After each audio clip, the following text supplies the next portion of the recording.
So here we have the thermal conductivity of the crust, and we're saying what's the thermal conductivity from the basically what's the rate of heat flow from the interior of the Earth to the basically the crust of the Earth, um, given that we have the radius of the Earth and other givens. So we have the thermal conductivity of the crust, joules per second per meter per degree Celsius. We have the radius of the Earth, which is going to be 6.38 times 10 to the sixth meters. We have 1 degree Celsius for every 30 meters. And we're going to say that there's going to be a delta T over a length because that's by definition what this unit means. And we have the surface area of a sphere. This is going to equal 4 pi r squared.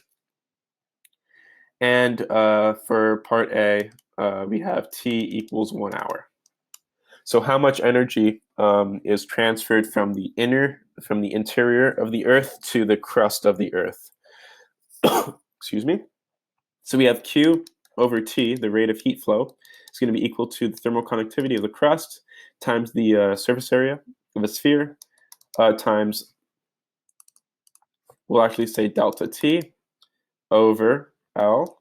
And as you can see, delta T over L is going to be 1 degree Celsius for every 30 meters.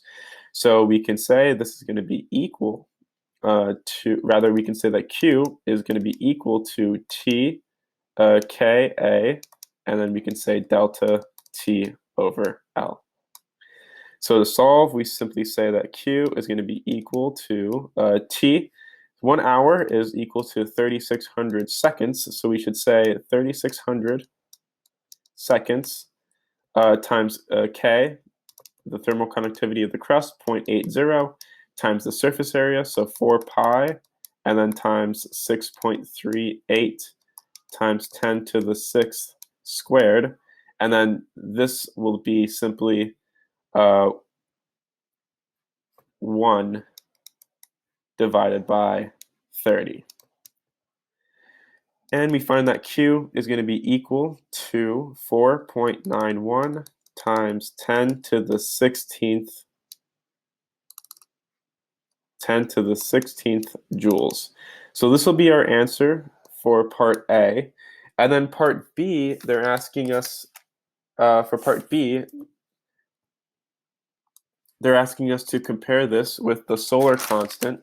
So solar constant, the amount of heat, basically the rate of heat flow per unit area. So solar constant is going to be equal to 1,000 watts per meter squared, and this is energy from sun to Earth. Again, 1,000 watts per square meter.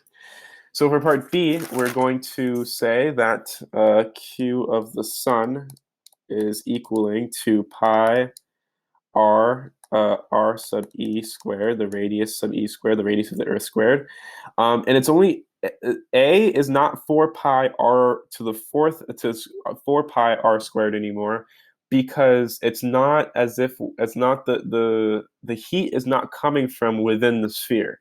The heat is actually coming from the sun.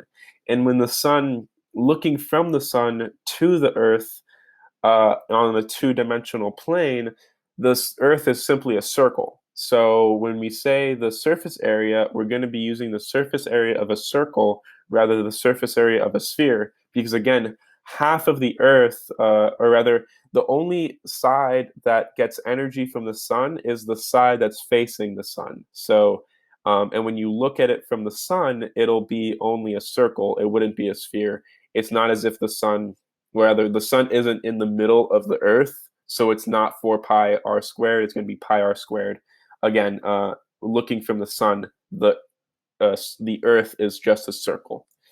Times the solar, this will be times the solar constant of 1,000, and then times 3,600 seconds. And this is going to be pi 6.38 times 10 to the 6th, and this will be squared, times 1000 times 3600, and we have that the energy from the sun is going to be 6.215 times 10 to the 20th joules. We're going to relate this, so the Q of the sun divided by the energy of the interior of the Earth is going to equal 6.215 times 10 to the 20th joules divided by 4.91 times 10 to the 16th joules. And so we get that Q of the sun is going to be equal to 1.27 times 10 to the 4th times Q sub interior. So the energy from the sun is much, much greater than the energy from the center of the Earth warming the crust. We get much more energy from the sun than we do from our core. And so this will be your final answer for part B. And that's the end of the solution. Thank you for watching.